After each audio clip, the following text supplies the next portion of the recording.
Good morning. It's Friday, March 14th, 2025. It's just after 10 a.m. on the East Coast. This is Rob Sin at CEO Technician on X, at Goldfinger on CO.ca, and this is Goldfinger Capital.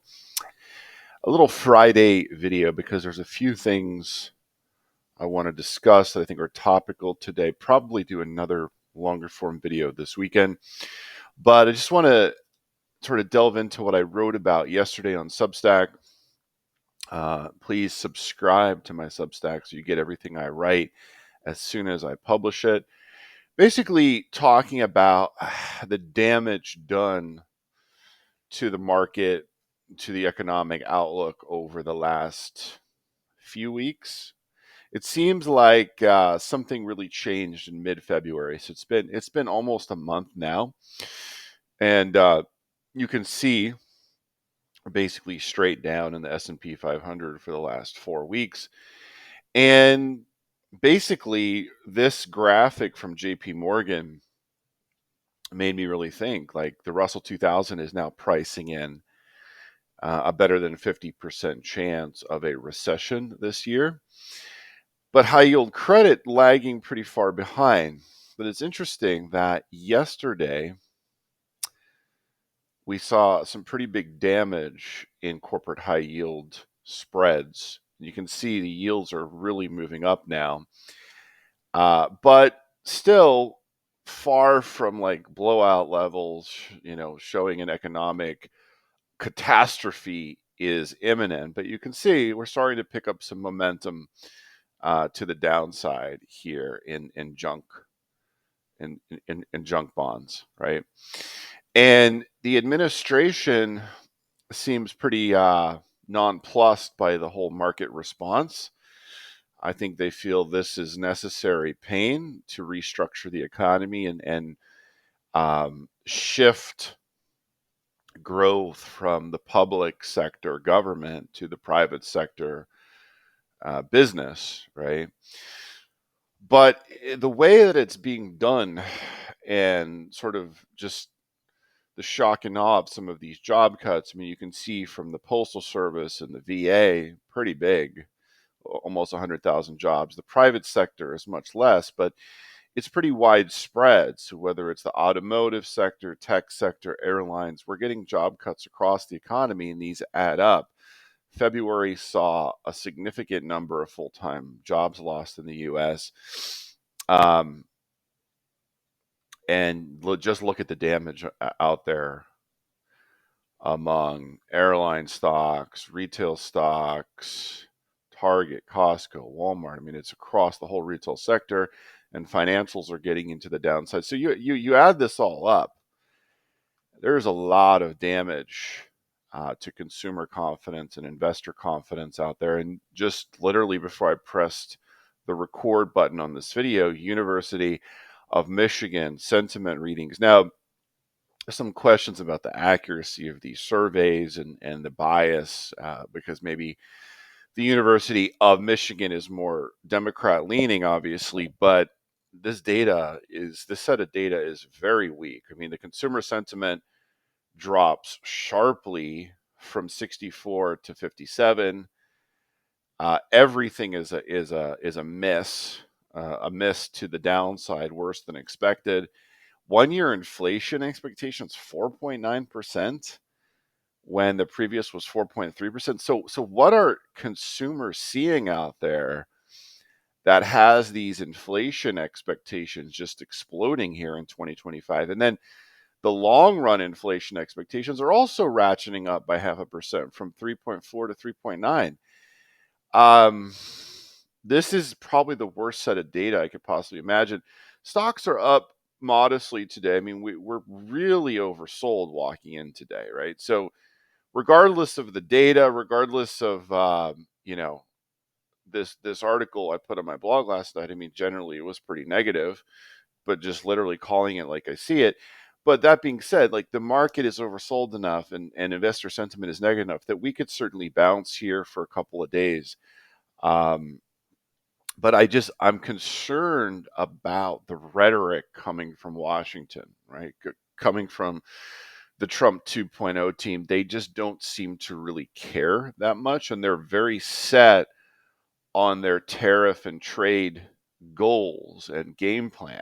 And it's almost like, to some extent, they enjoy the chaos that this is causing out there in the media and markets and in other countries and other governments.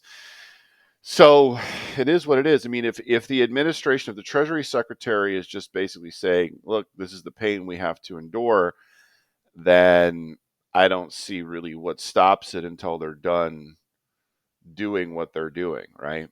That being said, as I said, I think we're oversold enough that this market can absolutely bounce here.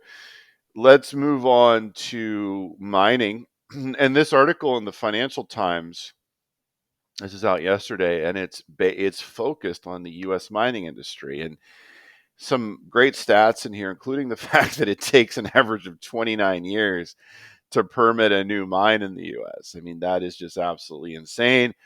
It's almost like the 15-year timeline is the best case now, right? So it's like from the new discovery moment, when you drill that first hole into a new discovery, it's anywhere from 15 to 30 years to get into production. And 15 years is like a best case. Everything goes perfectly. Company is well financed. Government is cooperative. The community wants it, right? And then 30 years is like dealing with all the red tape and some public opposition. Like, they mention the Resolution one and the Twin Metals one in Minnesota. Now, Resolution seems like it's actually likely to now get the green light, but it's at the Supreme Court. But it seems like the Supreme Court will probably rule in favor of building this project because it is strategic to the United States. It's the highest grade, biggest, richest copper ore body in North America. Twin Metals is much more questionable, but they mentioned both of these, right? And then there's CEO of Barrick Gold. It's a good article. I recommend reading it. I posted it on X and CEO.ca, and this graphic showing the projects that are sitting out there waiting to be built, like waiting to be permitted, right? But the fact that the Financial Times is publishing this, and it's generally favorable to the U.S. mining industry. I mean, it's not a negative article. I would say it's realistic.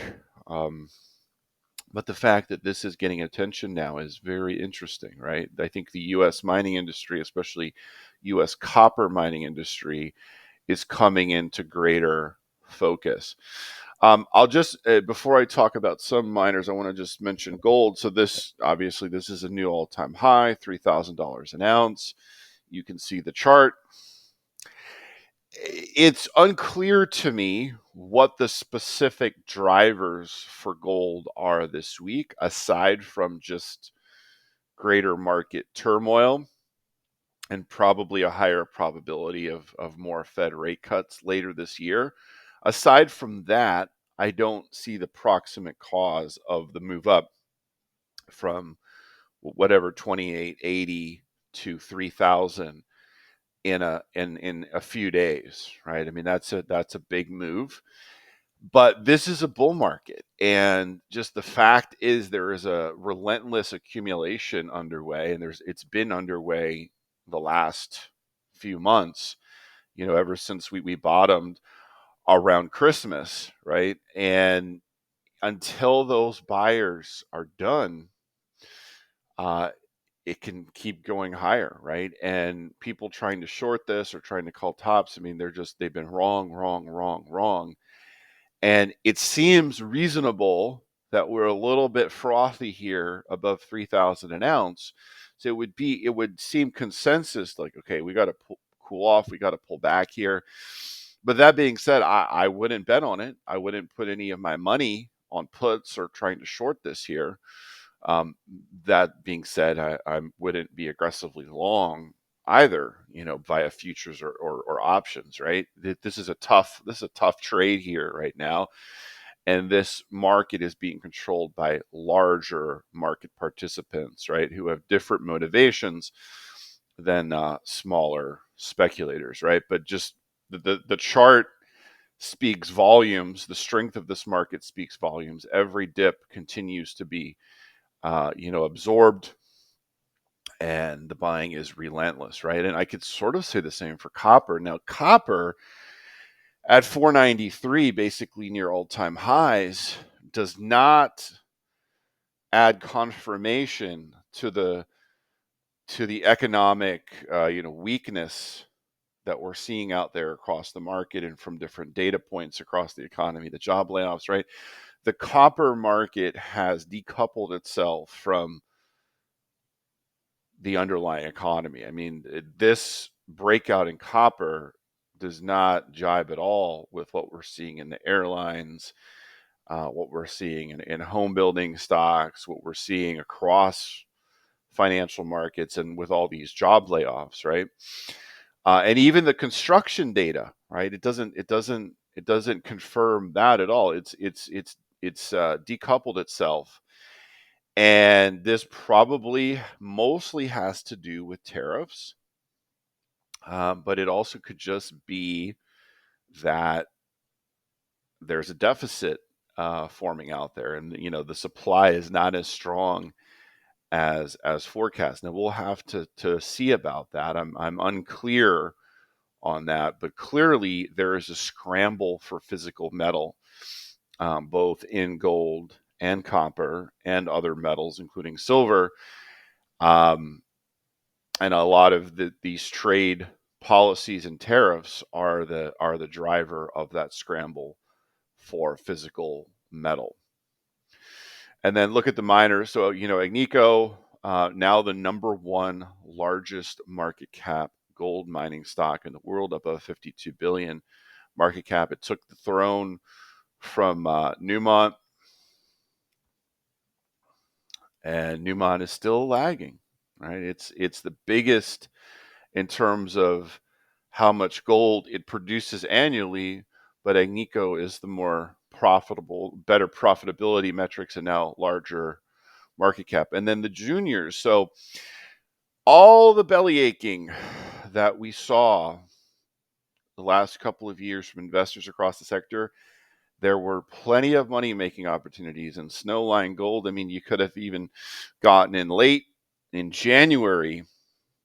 You could have gotten in near $5 a share on the TSXV, and we're above $8 this morning, right? And so there's plenty of winners out there for those who are good at stock picking. Freeport McMoRan. So this is still in a downtrend, but it's interesting to me that we saw this failed breakdown earlier in the week, and it's had a pretty strong rebound. And if you're looking for companies with U.S. mining exposure, we'll look no further than Freeport Mac, right? They have multiple copper mines in operation in Arizona. Hudbay would be another one. A lot of potential copper output in Arizona, but they need to get permitted at Rosemont and Copper World. But this is also a similar rebound to what we saw in Freeport Mac. Trilogy Metals, TMQ, both on the TSX and the Amex, right? And this is in Alaska, but I think this is one of those copper deposits that absolutely has to get permitted here under the Trump administration. And Gunnison copper, I don't know what's going on here with my computer and these charts. GCU, TSX, also Arizona, and this will be in production in partnership with Rio Tinto later this year. And then on the exploration side of things, Hercules Metals, obviously Idaho Copper Explorer, BIG on the TSXV. And this one chart looks pretty good. So it's interesting to see some of these miners trade pretty well while the overall stock market has not been trading well, right? So this is a divergence, a decoupling, favoring metals and mining. And frankly, if you look at this data, this University of Michigan data, it's kind of feeling stagflationary, right? So we're getting some 1970s vibes in there in the economy and financial markets. And actually, the mining sector was one of the best places to be invested in the stock market throughout the 70s. As always, if you enjoyed this video, please hit the like and subscribe button and feel free to share it. Thanks for tuning in and enjoy your weekend.